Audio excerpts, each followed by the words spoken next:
Okay, folks. Okay. First up, if you're here and you want to grab a seat, there's actually like ample wall seating. That's part of the reason we chose this room. Thanks everyone for being here. I know it's a real like arm twist to come and learn about cheese, and later on in the event try cheese. We're really fortunate today to have Caroline Hesse here. Caroline is an alum of Kenyon from the class of 2014, the best class that ever went to this school. She's a religious studies major and like deeply a humanities person. Caroline, every class that she took while she was a student here, she was excited about, she was enthusiastic about, she wanted to tell you about the material. And when she graduated Kenyon, went to New York and became a cheesemonger and just journeyed. Yeah, go for it. I went to Massachusetts. I did a cheesemaking apprenticeship because I thought, hey, that's going to be a fun thing to do after graduation. I'll learn how to make cheese because I have no idea how cheese is made.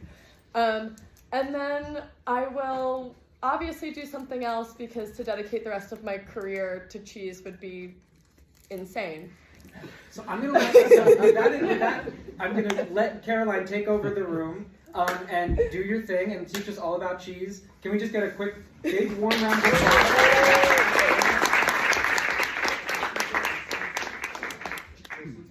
Yeah, please. Okay, everybody, let's get settled. I also have to say a big thank you to the Career Development Office. A huge thank you to the Culinary Club, Kenyon Culinary Club, which actually did this together.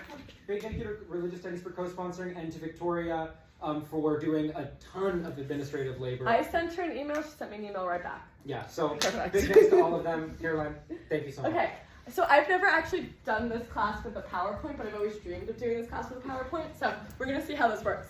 But yeah, as Professor Dugan said, class of 2014, cheese is very much my passion. I'm very happy to be here with all of you to talk about it. So just kind of like show of hands, who has taken or who knows anything about how cheese is made or the process. The less you know, the better, but also if you know some stuff, that's fine too. Well, I know some stuff. You know some stuff, and I love it. That's my favorite thing. Okay, great, because I started in cheese because I loved it my whole life. I had no idea how it was made, and I was very curious about how is this thing that I think about so often and I spend so much money on, how does it happen? And at first I thought it was magic, and then I learned it was science. So bear with me, because we're going to go through a little bit of the science, but we're going to make it fun. I'm a deep humanities person, but we got to learn science, and then we're going to taste through some cheese at the end. And with the knowledge I hope that you gained from this talk, you're going to understand kind of where cheese starts and then how it branches off into all of these different styles and textures and things like that. Okay, so welcome to Cheese 101. This is non-accredited. Okay, what is milk? Has anybody ever even thought about that? I know. Milk is essentially, it's an emulsion of solids, which would be lactose, that's like milk sugars, protein, fat, big, beautiful fat, globules, minerals, and then a little bit of vitamins. I didn't add them in the list for some reason. So milk is obviously vitally important. We're going to talk about a few different milk types. So today what we're going to taste through, which we'll taste through the end, but I'll just tell you. We have an aged Gouda from this beautiful Amish dairy farm in Western New York. We have the King's Ransom, also cow's milk. And then we have a goat milk cheese made in Wisconsin, one of my favorites. So the milk solids, so essentially when you're making cheese, what you're doing is you're trying to isolate the solids, the proteins, the sugars, the fats, and you're going to try and mitigate and control the liquids, the like aqueous matter. So we're making protein bonds, we're breaking things down. Cheese is very interesting to me because it kind of mimics like it mimics the digestive process. It's biomimicry. I just got off a flight, so bear with me, but it mimics the digestive process. So as we're making cheese, we're breaking down fats, we're breaking down lactose, we're converting things into lactic acid. Very interesting. Cheese making milk, very different from the milk you'd buy in a supermarket. So the milk you buy in a supermarket is very important because it feeds a lot of people. but that milk is generally homogenized, which means that if you want to sell liquid milk, it has to have a certain amount of solids, a certain amount of like fat, proteins, sugars, fats in order to like be able to be sold into the liquid milk market. When you're a dairy farmer and you're producing milk, your herd is producing milk to make cheese, you want a totally different kind of molecular makeup. You want lots of fat, you want lots of bacteria, lots of cultures, you want milk that's very alive. Cultures. Okay, cheese is mold. You guys know that? Thank God. Because sometimes this is like a drawing side. So this kind of background, it's a little bit pixelated here. This is under a microscope. This is a picture I took of a strain of penicillin. A lot of cheeses are formed with penicillin. So when you're making cheese, you're going to start with your milk. You have that in a vat. You're going to warm the milk a little bit. If you're pasteurizing it, that is like 120 degrees for literally 15 seconds. A lot of people, there's like a lot of raw milk discourse right now. It's kind of, in my opinion, BS, because it's like if you're heating milk for 15 seconds, it's not going to change the nutritional value of the milk. Pasteurized milk, pasteurization to me was like brilliant. So you're gonna heat your milk up. You're gonna add your cultures, whatever they may be. So a lot of cultures for cheese comes from kind of funny places. So a lot of like blue cheeses, a lot of bries, those are strains of penicillin.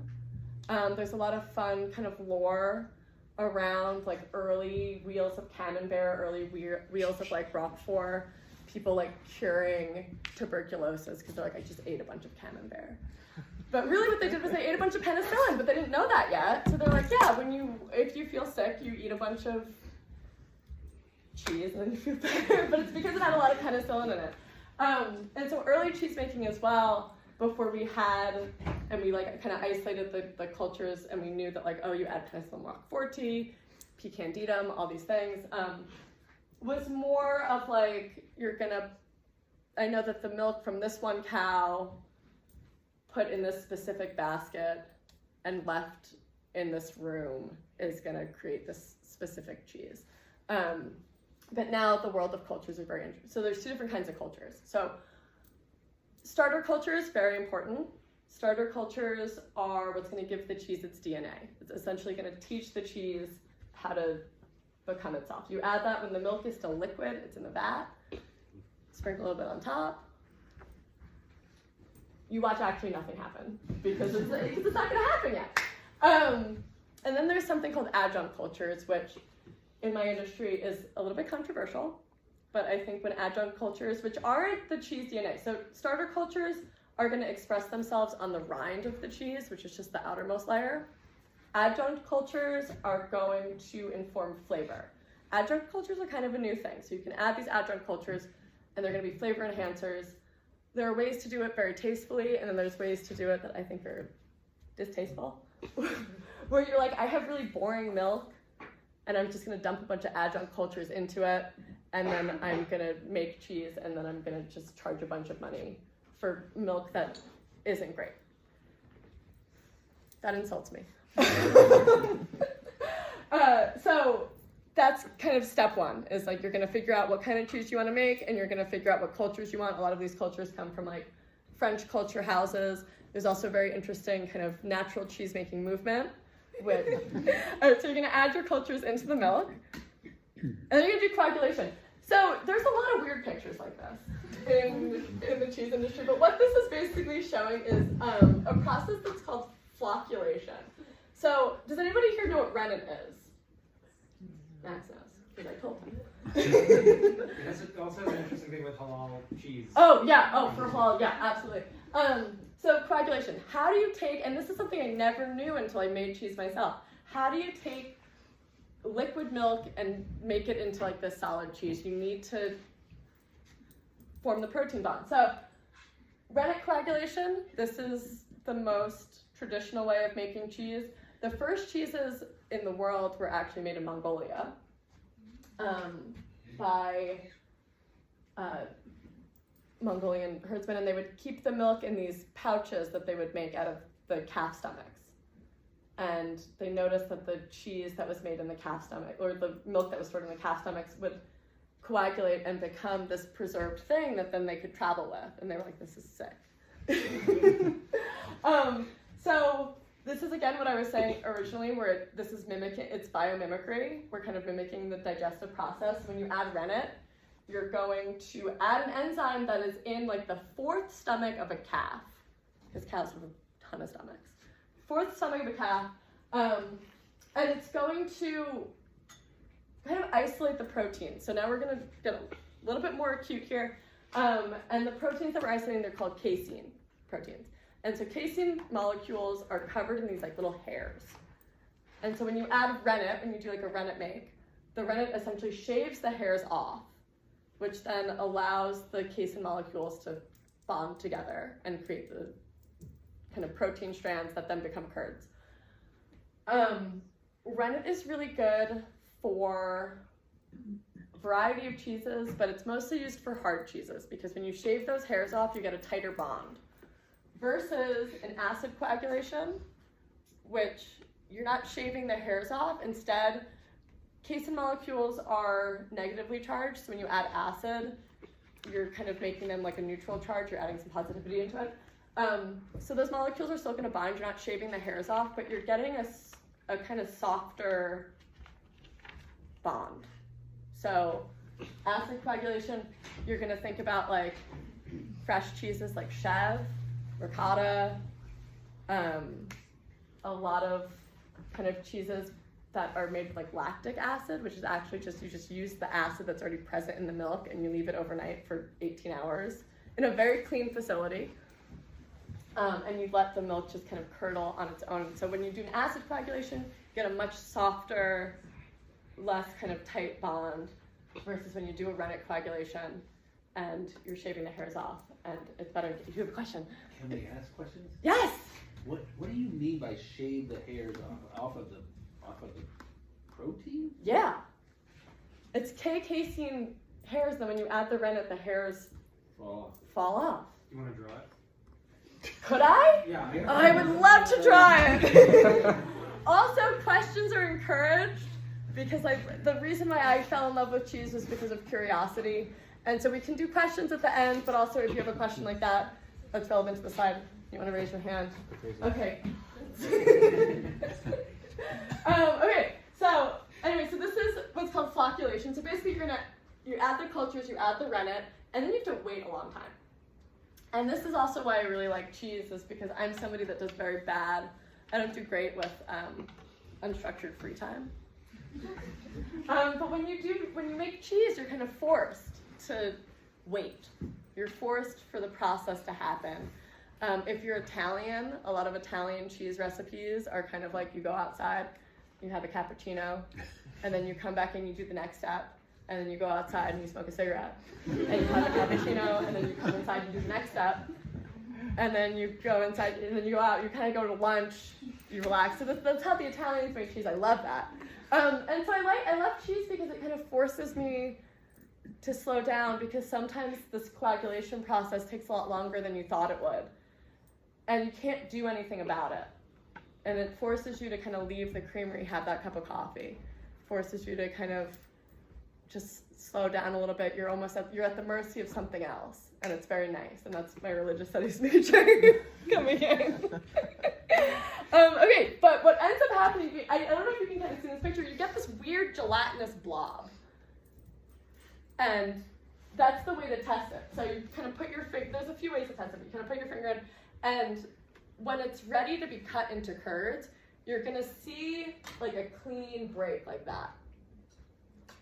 And then you're like, all right, we're at flocculation, which is a great word.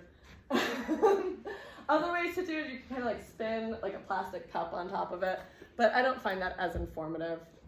I find the cup kind of distracting. I think it's better to just kind of like, be like, is it there yet? Is it there yet? Okay, it's there. And then when it's there, you're gonna cut the curd.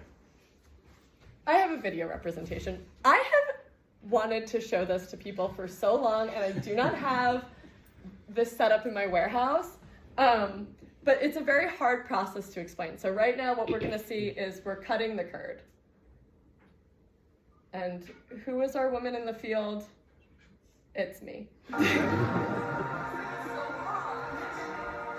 you have these like long kind of wire things, and you want to cut into even cubes.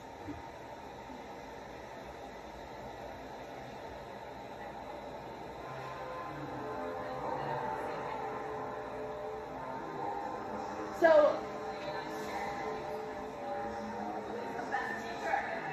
magnificent. Great. So, what you want to do when you're doing that process, curd size is very important because how small you cut the curd is gonna inform the moisture content of the cheese. So, if you've ever wondered, like, some cheeses are soft and you cut them open and they run all over the place. Some cheeses, like a parm, you have to grate, they're so hard, they're so dry. How does that happen? That is moisture content. That is how small you cut the curds, because the smaller you cut them, the more kind of whey is going to expel out of them. Also, after you cut them, the more you agitate them, stirring, mixing, things like that. So the units of measurement we use, we're very precise when it comes to like how much rennet cultures, but other things we're like, you cut that to the size of walnuts, cut it to the size of hazelnuts. If you're doing like a parm, really hard, dry cheese, you're gonna cut it to the size of like a pea. There are some cheeses that are like, it's mixed nuts. We just cut the curd all up and we mix it around. But there's also an interesting relationship between curd size, which is moisture content, and the cultures that you've added. So there's certain molds, there's certain cultures that are going to exist better in higher moisture environments, and then there's certain ones that only exist in kind of drier environments, and that thrive in drier environments. So if you add like, you know, I'm going to use P. candidum because it's just, that's the white bloomy mold that grows on like a brie or a camembert. That needs high moisture. If you put that mold into a cheese make and then you're going to cut the curds really small, it's not going to grow. It's not going to have enough moisture. Inversely, you add cultures that are for, you know, cheese that like drier, cold environments. Like it's not going to grow in an aquaceous environment. So there's the relationship. Not every cheese is going to go through this process. So if you're making a fresh cheese like Chev, you're not like cutting curds. You're just kind of like making and draining. Yeah, cottage cheese, you're making the curds. You're getting the whey out of there. And then you're going to mix it with a bunch of cream. Okay, great question. So, curd size, it's going to relate to the cultures that we add. Because I get the question sometimes too, it's like, well, what if you added like brie mold to like a cheddar and then you get like a cheddar brie hybrid? And it's like, no, you'd get garbage. You would get something that you'd have to like feed to the pigs that live on the farm, because pigs live on every single dairy farm because they eat all the bad cheese. And they eat all the whey too. Okay. So we've cut the curd, we've decided what kind of cheese we want to make. Now this is one of my pet peeves, is because we're gonna use the word mold again, but in a different context, because now you have your curds and you're gonna put them into these molds. And I really wish that we had a different word for it, but we don't. So these are, you know, these come in all different shapes and sizes, but they're basically just like cylinders with holes in it that allow for drainage. This is gonna, you know, what shape do you want the cheese to have? What form do you want the cheese to have? If you ever have like a manchego that has like that kind of basket weave, that's like, it just has like a nice basket weave mold. But drainage is also important because that's, again, gonna inform moisture content. And when we're making cheese, what we're really trying to do is like control the moisture content. So depending on what kind of cheese you wanna make, you either want a lot of drainage, you wanna get all that moisture out of there, or you want little drainage, you want to keep it a kind of like moist, wet environment. So we're kind of putting the cheese into these molds. We're pouring the curds into it. This is like the most laborious process of cheese making. Like, you had your cappuccino, you had your cigarette. You're Italian, you're maybe drunk. But now you have to do a bunch of physical labor where you take like buckets out of the make tank that has the curds in it, you run it over to this table, you pour the curds over these molds, it all drains out, and then you have to hurry and do it again, because if you don't go fast enough, the curds aren't going to knit together properly. So this is where the action happens. What do you mean? Okay, so then after it's kind of drained and it can hold its own shape and it has the structural integrity, you have to add salt. You have to add either dry salt, which is in this picture, or brine. I've had so many cheeses that are undersalted, and it really just tastes like rotten milk. It's not great. Yes? What is it called at this stage? Is it called cheese, or what was the word you just used? I missed it. I don't remember. Crap. I think at this stage we just call it cheese, and it's just in its green stage. It's green cheese. It hasn't been aged yet. It hasn't gone through this process. But this, yes. How do you add cheese? Like, are you just rubbing it on? Oh, salt. How do you add salt? Or sorry, yeah. Okay, so there are two ways to add salt. Because it's still, believe it or not, it's still porous enough at this point that you can either, what's in this picture is dry salting, which is where you just cover the cheese in dry salt, or you can put it in a brine. And the brine basically is so salty that you have to wear gloves. It's, yes? Is the quality of the salt important? Like, yes and no. So it's kind of interesting. And I'm glad you asked that question because this is one of my favorite tangents. A few years ago, there was a creamery that, you have to send stuff away to like a lab to get tested before you can bring it into the market to sell it. And they were getting all of these kind of numbers back of like, there's really high volumes of like, I can't remember exactly what it was. It wasn't kelp, but it was like something. It was like some kind of ocean thing where it's like there's like phytoplankton in the cheese. Why? And it's because they're using sea salt. And like all this stuff is coming off of the sea salt. When you're making cheese, you're basically making an environment for mold to grow. So anything you introduce to the cheese is going to grow on the cheese. So sometimes if you use like really fancy sea salt, it kind of shoots you in the foot a little bit because you're adding a bunch of cultures that you maybe didn't mean to.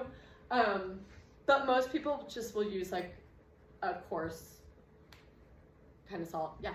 Brine is really, the salt is very important too because it's going to kind of draw out more moisture, but it's also going to be the first step in developing the rind. Because it's going to dry out the most kind of exterior. And rind essentially is, I'm going to do that. Rind is basically just kind of like the cheese's protective layer. So we have the rind and we have the paste. So as you're salting, you're starting to develop this, which is also the canvas that the mold is going to grow on when we get to the next slide. So you have to add the salt. If you don't add the salt, you're not creating a rind properly, you're not drawing out moisture properly, you're not going to have a lot of flavor, it's going to taste like old milk. Yes, Griffin? Okay, so you're going to add salt. Okay, the last ingredient is time and attention. So this is kind of where I cut my teeth, my specialty. So before I opened my business over 2 years ago, I worked in a cheese aging cave. So this is what's called affinage, which is just like the French word for like cheese aging. So we would buy cheese from creameries when it was at this like kind of green stage of like it had just been salted, but it hadn't been aged out yet, no mold had grown in it. And creameries would like cryovac it, like, shrink up, no air in it, and they would ship it to us, and then we would put it on these like wood boards, and we would kind of age them all together. So there's a few different ways, depending on what the recipe is, what kind of cheese you're trying to make. There's a few different like methods of cheese aging. So this one right here, well, these two actually are what's called wash rind cheeses. So what you're gonna do there is like, you're gonna take like this brush. We use actually when you get to this part of cheese making now, it's less science and it's more intuition. So a lot of like the tools that we use in cheese aging aren't like from like a cheese catalog, but it's just kind of like word of mouth of like, there's this Japanese company that makes goat hair facial brushes that are food grade. And you have to like order them from Japan and they're perfect. And there's like a lot of kind of like fun things like that of like, oh yeah, we found these like random brushes. So, and it's really fun. We would take these Japanese goat hair brushes and we would like trim them because we're like the bristles are too long. We'd like trim them and then we'd like sanitize them and then we'd like use them on the cheese and it's like fantastic. But this is where the molds that we added at the beginning are going to really express themselves. Look at this beautiful picture of mold.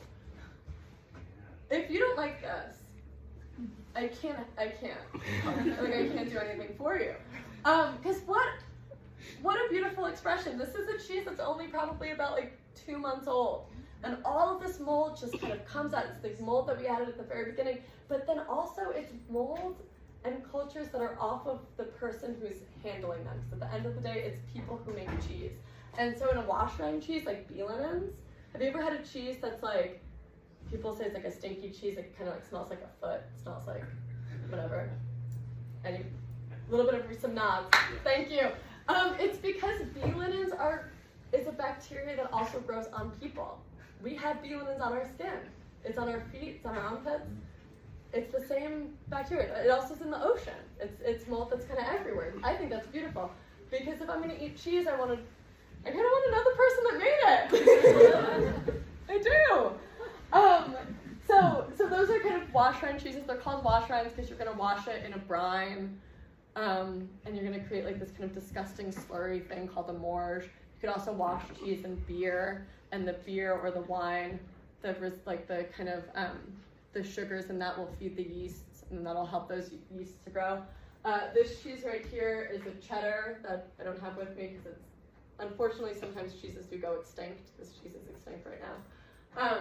But when we would get this cheese, we'd wrap it in this cheesecloth that would get covered in lard. And then the lard, all this mold would grow on top of the lard, because what the lard would do is kind of create a fat cap so that the cheese wouldn't like dry out during aging, but it would just create this like insane tapestry of molds that were beautiful. And what you would do with that is you would take your hand, clean hand, of course, with no jewelry on it, and you bust up all the mold, and it's like a lot of dust, and people are like, is that healthy? And it's like, I don't know, people have been doing it for centuries, so I feel like it's fine.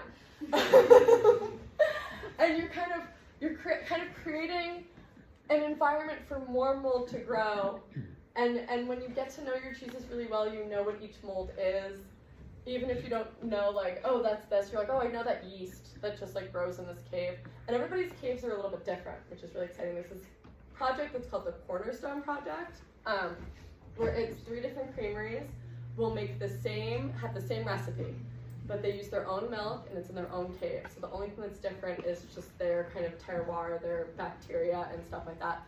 And then once a year at the American Cheese Society Conference, we all sit down and we have the Cornerstone Project cheese, and we see how each cheese, they followed the same recipe, they added the same cultures, they did the same rennet, they did the same flocculation time, they did the same aging time, and the cheeses are cousins at best.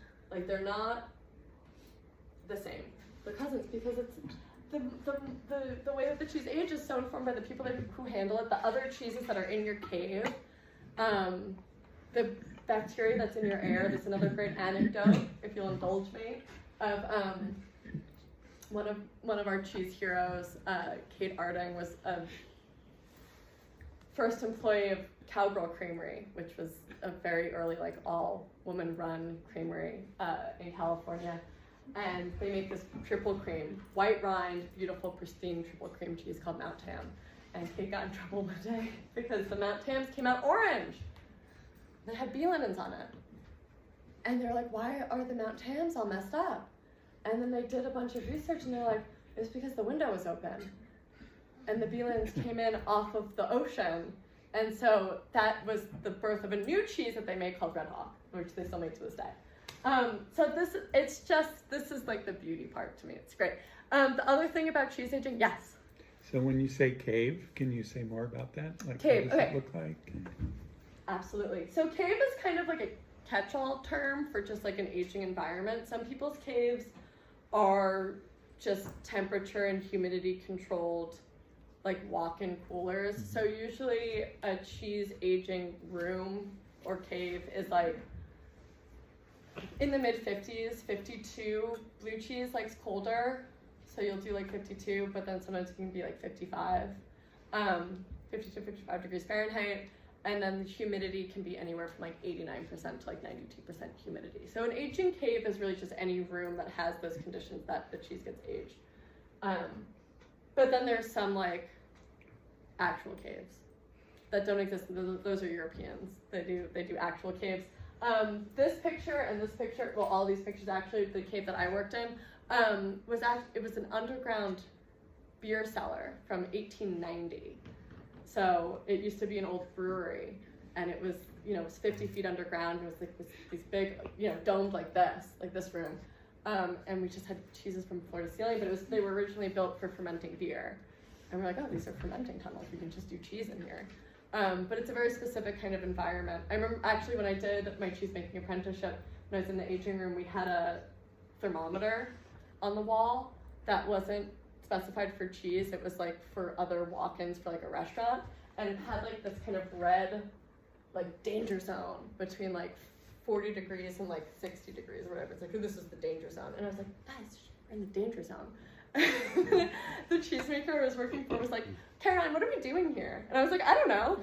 And he was like, we're making mold. We like want things to mold. He's like, ignore that. He's like, ignore the danger zone, because we want to be in the danger zone because we're growing mold. Danger zone doesn't apply to us. Cheese is not under the Department of Health. We're actually under the Department of Agriculture. So if a Department of Health person came into my warehouse, they would be like, what is going on here? There's mold everywhere. And it's like, I know, isn't it beautiful? Okay. And that's the last slide. So now we get to taste. Oh, yeah. Yes. So I think this is a relevant question. And I was wondering if you could tell us, I think there's a famous story about like moldy bread, a cave, and maybe blue cheese. Yes. Sorry if maybe that's like a too cliche of a No, question. that's Can you tell us that story? not even cliche at all. It's beautiful.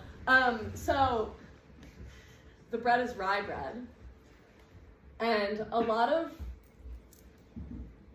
or like blue cheese originally was, the mold is traditionally grown on rye bread. So you bake some rye bread, you let it mold over, you take that mold, you scrape it into your milk, and then that's like the kind of blue cheese culture is like rye bread. You said earlier that the cheddar has gone extinct for now. Oh no, this one Yeah, is specific. exactly. Can you elaborate on that? How does something go extinct for now? Yeah, it's actually sad. So making cheese, especially in the US, but making cheese in general is really hard. So traditionally, like, just now we're getting into economics. You have your dairy farmer who has the herd is producing the milk. The dairy farmer has always sold the milk to a cheesemaker. The cheesemaker then takes it from, the liquid stage up until the salting, and then they'll sell it to somebody that ages it. And that is like the sustainable economic model for cheesemaking, is like dairy farming is already more than a full-time job. Cheese making, that's a whole separate body of knowledge. And then when you're aging cheese, it can take months. I have cheeses, one of the cheeses we're gonna try today is 12 months old, it's a year. So imagine being a dairy farmer, because this is how it usually works in America. It's like you have your dairy farmer, and then they're also making the cheese, and they're also aging it. So the cheese that we're gonna try, the aged Gouda. Actually, let's start passing that around. Culinary club.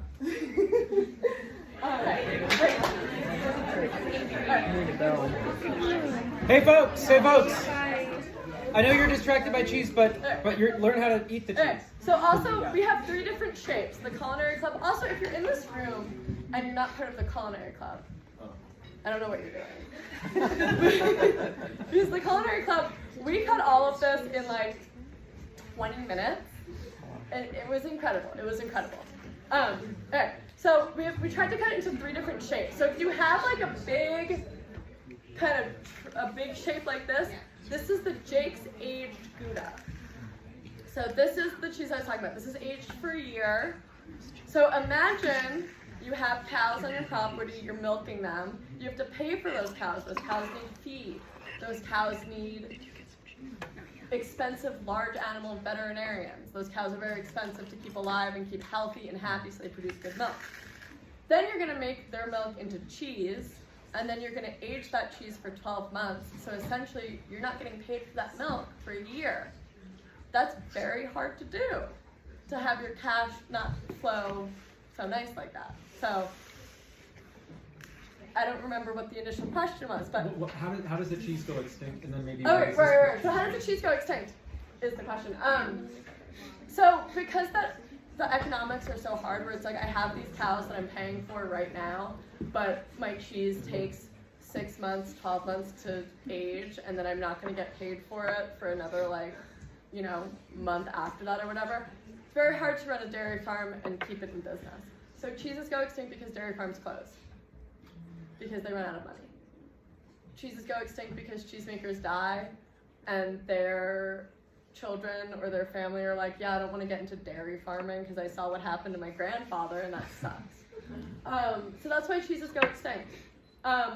So this cheese right here, if you have like a big triangle, this is the Jake's aged Gouda. So unpasteurized cow's milk, aged for a year, Amish dairy farm, upstate New York. This is how you eat cheese. Well, let me introduce all of them and then I'll show you how to eat it. King's Ransom. This was a cheese that almost went extinct, if it wasn't for me. This cheese we used to age at Crown Finish, which is the cave I used to work at. Crown Finish closed. The cheesemaker called me, was like, I need to keep making this cheese. You know who buys all of it. Can you help me? And then I was like, yes, I will help you. So this is a cow's milk, wash rind, Wisconsin. It's a humble beauty. I love this cheese. This guy has it figured out though. He's a 4th generation cheesemaker. He lives in a town, I went to go visit it this summer. He lives in a town, 700 people. He sells like 3,000 pounds of squeaky Wisconsin cheese curds every weekend out of his farm store in Schulzburg, Wisconsin, because people will drive from Chicago, from Milwaukee, from all over the place. They will line up in their cars down the highway and wait to buy this man's cheese curds. This man's got it figured out. Chris Raleigh. King's Ransom. Okay. The last cheese, if you have kind of like a triangle or rectangle, and it's very white, this is the Saint Germain. It's another Wisconsin cheese. This is goat milk. So you'll always be able to know goat milk because it's white, like snow, versus cow's milk, which is like a little bit more yellow. So the Saint Germain, this is a natural rind cheese. Some of my favorite styles of cheese have natural rinds on them, which is basically like you just let the mold grow, you kind of pat it down, more mold grows, you kind of pat it down. To me, natural rind cheeses are a beautiful expression of what your aging room is like. It's a beautiful expression of what your cheese tastes like. I love a natural rind cheese. So this is how you taste cheese like a professional. You have to take it and you break it in half. So when you're breaking it, you're kind of breaking these protein bonds that we talked about in chapter 1. And you're releasing all this information and you're gonna smell it and take a deep whiff of it. And sometimes I actually like smelling more than I like tasting. I'm tortured by my keen sense of smell.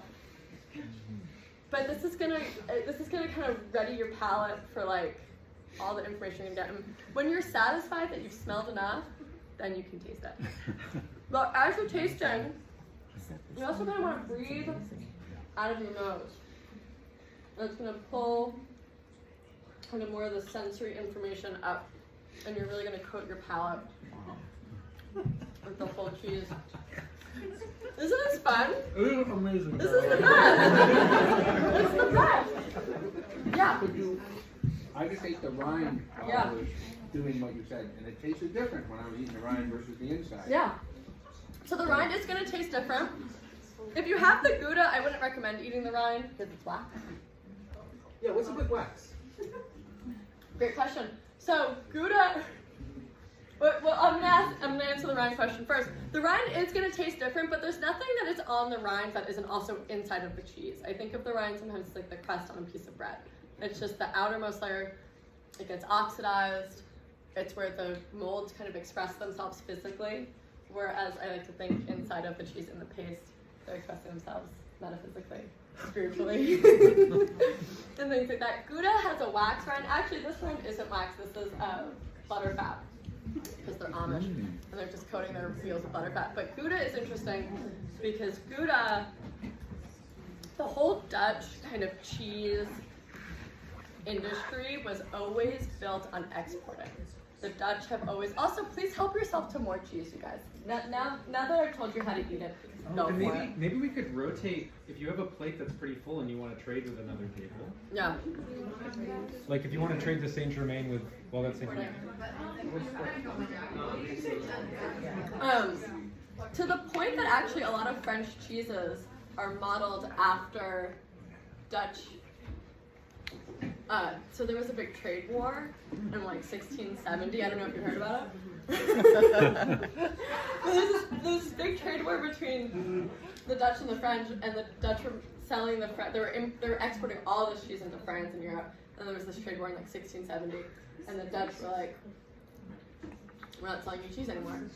And one of the cheeses they were selling was this cheese called Edam, which is like a kind of round orange cheese. And the French were like, "Well, we're gonna make a cheese that's more round and more orange than your cheese is," and that is why they started making mimolette, which is just a round orb of orange cheese, and it was a cheese born completely out of spite. But yeah, Gouda's wax rind was so that it could survive on a ship for a long period of time, unrefrigerated. Well, they didn't even have refrigerators then, so they didn't know what that was. But they were like, we're going to coat it in wax, we're going to put it on a ship, that ship is going to get there when it gets there, and the cheese is still going to be fine. Which is beautiful. Is anybody picking up on any notes on any cheeses they want to talk about? Or are we noticing any differences? If anybody had the Saint Germain, don't you feel that it's a little bit lemony, it's a little herbaceous? And then if you're having the Gouda, it's slightly sweeter, maybe? You guys notice that? Culinary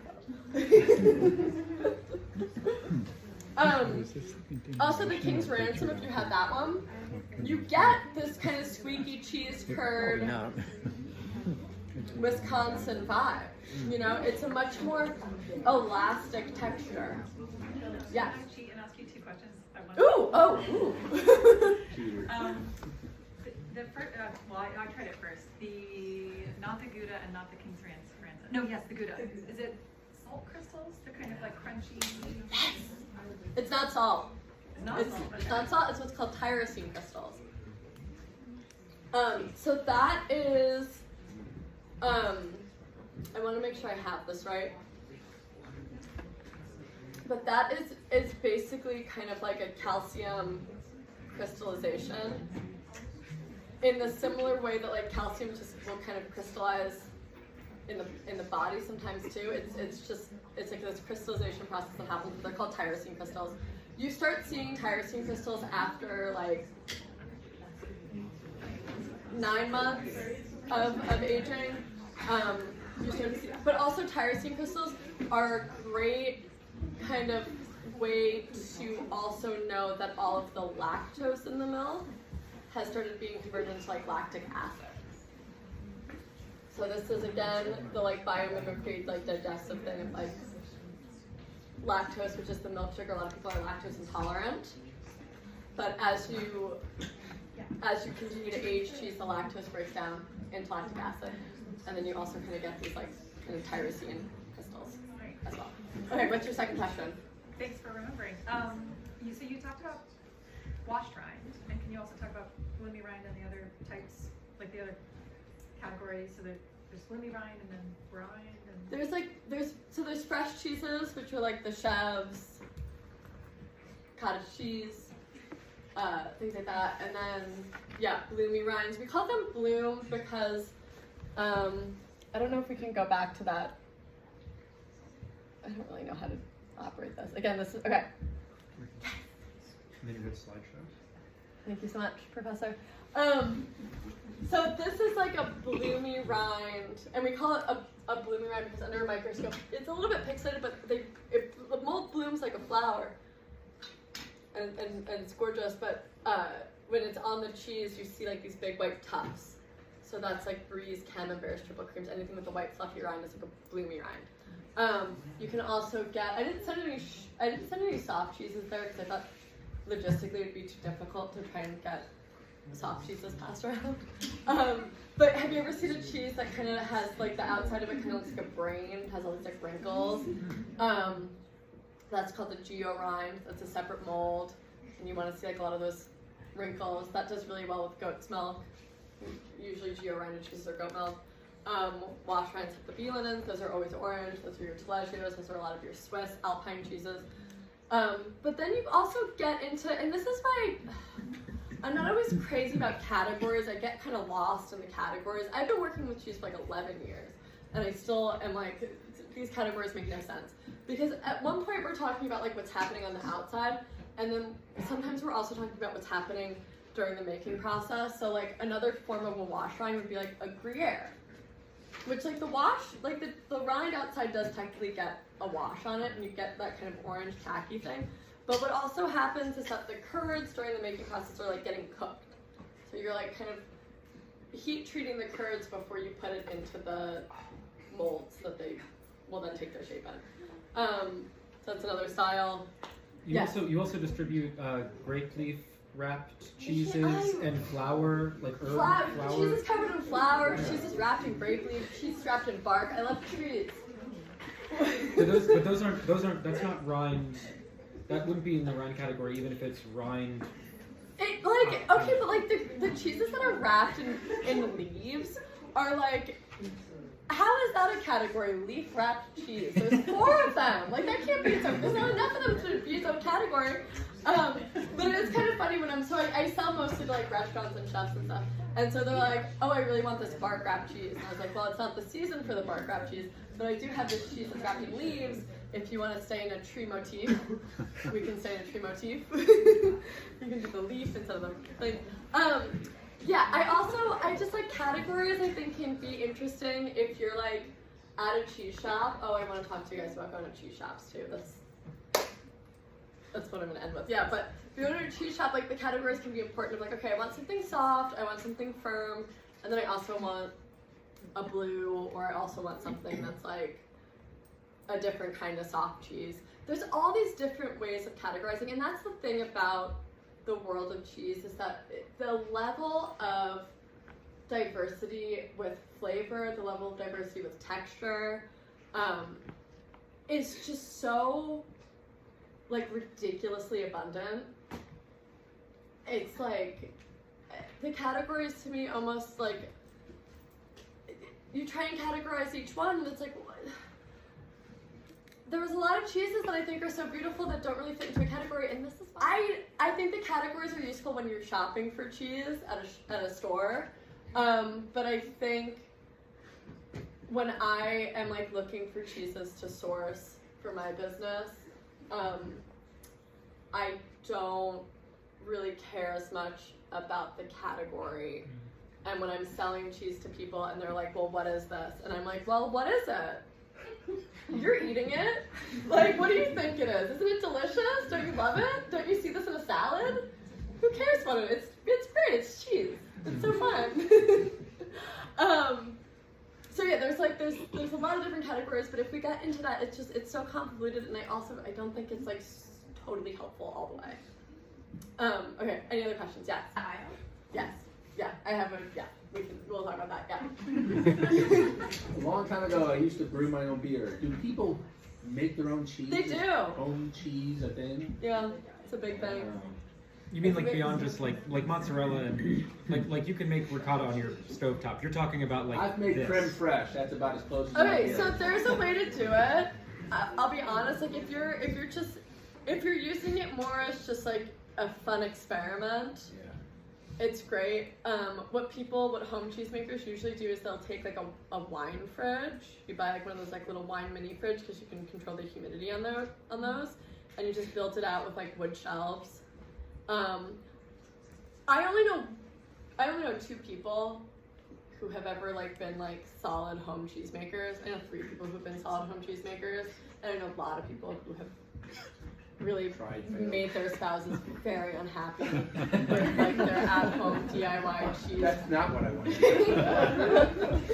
I know 3 people who were good home cheesemakers, and then they became professional cheesemakers. And then I know a lot of people who were like, yeah, he kept a cheese fridge in our bedroom, in our 1-bedroom apartment in Brooklyn, and I'm like, you need to get your own place, ma'am. But you can do it. It's just okay. Yes.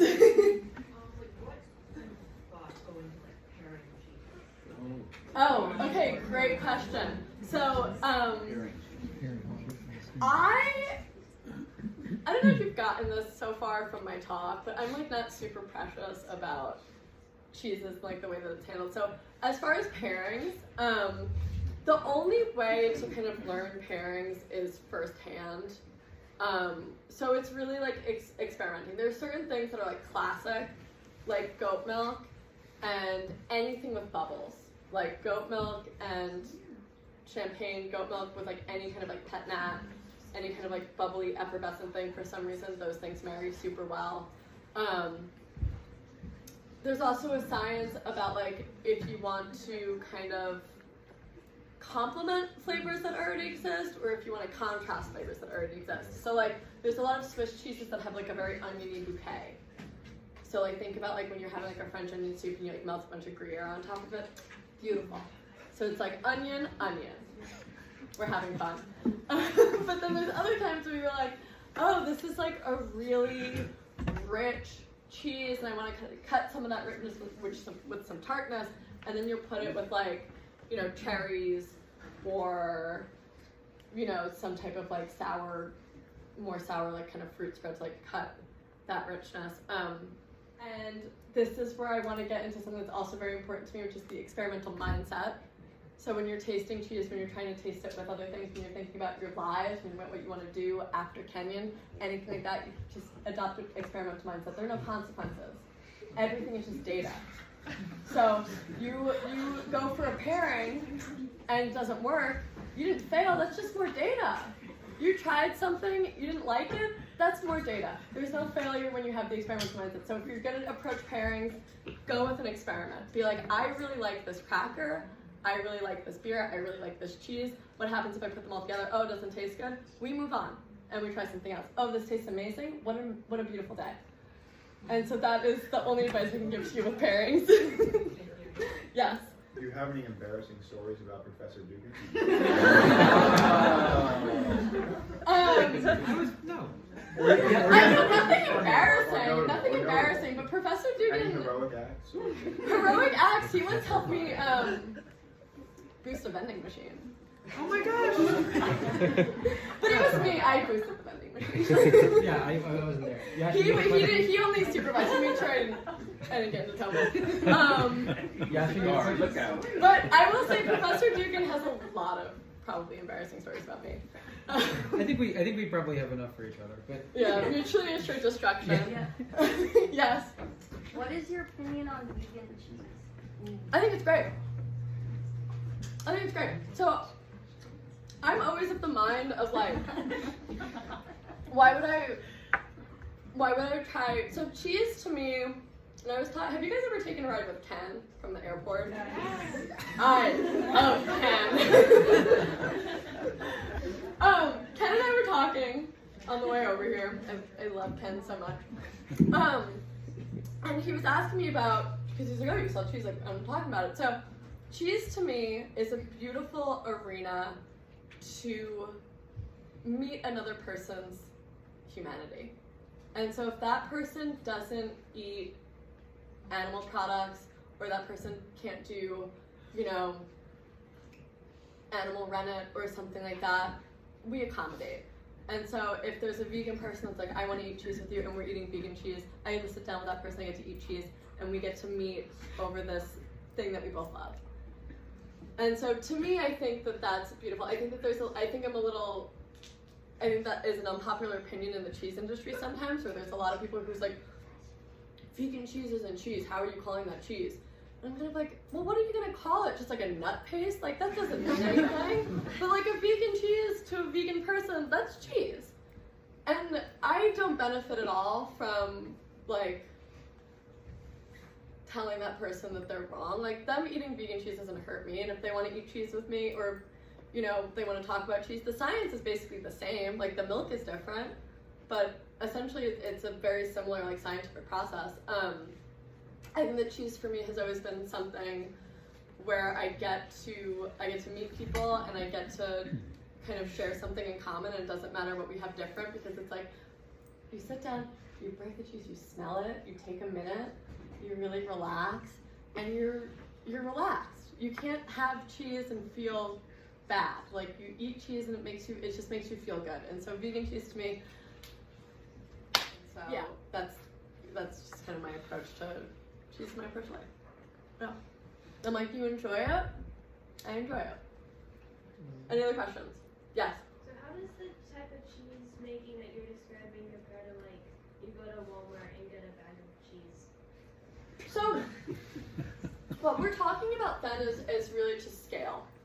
So when you're making cheese on that like mass production, the science is the same, but it's usually kind of automated. So it's like factories, robots are making it. The milk is usually coming more from like the commodity milk market than from like these specialized cheesemakers that I work with. But yeah, like the difference between like, the cheese that I sell and like Velveeta, for instance. Velveeta, you know, and also cream cheese, which I love cream cheese, has all these stabilizers in it because it needs to. Because if it doesn't have the stabilizers, it doesn't do the cream cheese thing that we need it to do. Shredded cheese, similar. It is engineered to do something. So the process is going to be the same, where it's like you're adding rennet, you're coagulating, but then what happens after is it's just like it's getting pre-shredded, and also the scale is just bigger. So when I was in Wisconsin this summer, you know, I visited a lot of small creameries, but then you drive past these like huge factories, and they're just pumping out tons of cheese, big like 40-pound blocks of cheddar, like tons of cheese. But those cheesemakers are also important because they're feeding a lot of people. Most of us can't buy cheese that, you know, retails for $30 a pound. That's just not realistic. So yeah, the stuff that you buy at the grocery store, the polio string cheese, low moisture mozzarella, nothing melts like low moisture mozzarella because it was engineered to do that. Nothing melts like Velveeta because it was made to do that. Any other questions? Yeah. Well, when I think of cheese, I usually think of like my grandparents, and you mentioned a lot of like the creameries closing. It seems that cheese is kind of associated with like, you know,